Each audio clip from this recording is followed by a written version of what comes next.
now, when you and I are both working on major writing projects, certainly Red Podcast is something brand new. It's like I've got to get out, move around, get those endorphins moving. But it's amazing to see the difference between when you're in that state and I'm like, go to the gym, go do something. And then you go do it and I'm always like, how do you feel? And you always, always, always feel better. Like every time. You've never come back from the gym and be like, I feel bad. So I think getting that exercise is critical. Yeah, absolutely. Absolutely. And I want to talk about sleep, because that's something that you have really...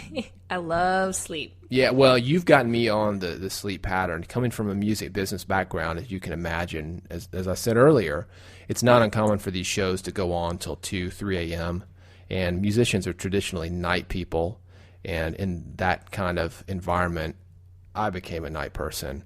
You are not really that way, Laurel. No, I turn into a pumpkin about 9:30. I'm not very fun after 9:30.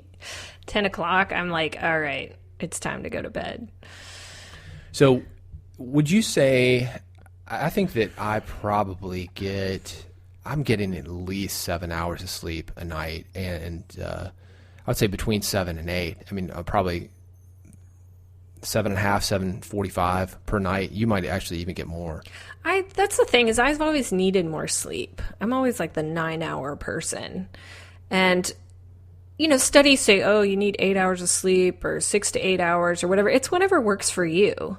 I mean, my mom can tell you, I've always needed a lot of sleep, and 9 hours generally works pretty well for me. I can do fine on 8, 7. I get a little cranky during the day. Yeah. But finding what works for you. And that's the thing. If I'm getting burnt out or something's kind of out of place in my life or I'm in a funk, then I go and I look at, okay, how much sleep have I been getting? And if that factor is out of whack, I'm like, okay, let's solve that. Or looking at exercise, kind of going back and saying, okay, am I exercising? Am I sleeping? And if you're not, those things can greatly help the burnout, or just get rid of it altogether. Because if your body isn't in alignment, your business and your mind and your life are not going to be in alignment either. Another thing that you have really helped me with, and I've been vegetarian for maybe 15 years, so it wasn't like I was out eating meatball sandwiches and fast food all the time. But you've helped me get my food situation in order. You have taken that to a new level. Aww. And it's all like organic. Laurel cooks almost every night. Yeah, I cook like 3 times a day. Well, I mean, the food that I eat. True. But but you're in the kitchen a lot, and it's not because it's woman's work, although I tease you about that. You do. You do the yard, though. Yeah, right, so right. I'm We're okay very traditional in that thing, aren't we? we are unintentionally. But it's not because of that. It's just because food is something that's really, really important to you, and that's what it takes. Well, if you eat like crap, you're going to feel like crap. I mean, that's just the thing. You can't have the energy that you want. You can't feel happy and good if you're eating McDonald's every day. I mean, you just can't. I've done it before. You can't feel good. I want to talk about morning routines for a second, because my morning routine has been locked down for, at this point, the current one is maybe about 13 years. I think I've missed it 3 times in 13 years. And that's getting up every morning and doing, I'm just going to call it meditation. It's actually a style of yoga called pranayama, which is like a breathing yoga. But just for lack of a better, if you don't know what that is, let's just say meditation. Every morning for about 13 years at this time, I'd never miss a day except for 3 days. And that really kind of is a good on-ramp for me, because I get up and it's not like, I wake up to like a bell. It's like a little, like a monk bell or something like that. It's not a really heavy alarm clock. It's not like where I've got to rush to work or do any of the things I guess that a lot of people would do. And I'm able to take a really easy morning before I actually start having to work. So I feel like that's really helped me to start the day with a good foundation. And you do something a little bit different. I do, but I have that on-ramp as well. I like to get up right now I'm juicing. So I like to juice my vegetables. And since the weather's nice, I sit outside and I read some sort of positive book, whether it's like a positive business book, or I think right now I'm reading The Magic of Thinking Big. And so I kind of get my day like started off on this positive, progressive note and just feel good about things. And a lot of times I do meditation. I'm not as regular as you, and I kind of do it in a different way than you would. But I think that's really helpful to ground yourself into the day and ground yourself that, you know, everything's going to be okay. And that can definitely help fight burnout as well. I love that book, Magic of Thinking Big. It's a great book. I think it's something to note as far as reading books. Do a lot of that. I listen to a lot of audiobooks as well, not only because I'm in radio and I like to hear how these guys are reading, but just because of being in the gym or something. I think it's like the maximum use of time. But I think hearing the ideas and the big thinkers that come from these books, which aren't necessarily entertainment books, but they're, in your case, Magic of Thinking Big, I would say it's an entrepreneurship kind of new thought book, or any of these marketing ideas. You know, seeing the potential and hearing about successes of others, I think is another thing that can help burnout, because it lets you see the big picture. Sometimes we get really close to the book you're working on, or the event that I'm working on, or the retail store, and we think, oh man, this is, you know, I'm just like a cog in the wheel, right? And this is so different when you look at the big picture. You say, well, this is a bigger thing that I'm playing here, and I'm part of it, and it allows you to go just a little bit more. And also, David, that reminds me of going and getting some outside perspective when you do get in that burnout mode. And that can be two things. That can be going out with friends, hanging out with other people, you know, taking a break to do that. It can also be, if you're in something a little more serious, getting help, advice, an outside perspective from an unbiased source. But I think just stepping out a little bit and having other people give you their perspective, the other people that you trust, you got to qualify that. But that can help you as well see that maybe your situation isn't as serious as you might feel like it is. Yeah, we have friends that are entrepreneurs, and then we have friends that have nothing to do with anything close to what we're doing. Teachers, doctors.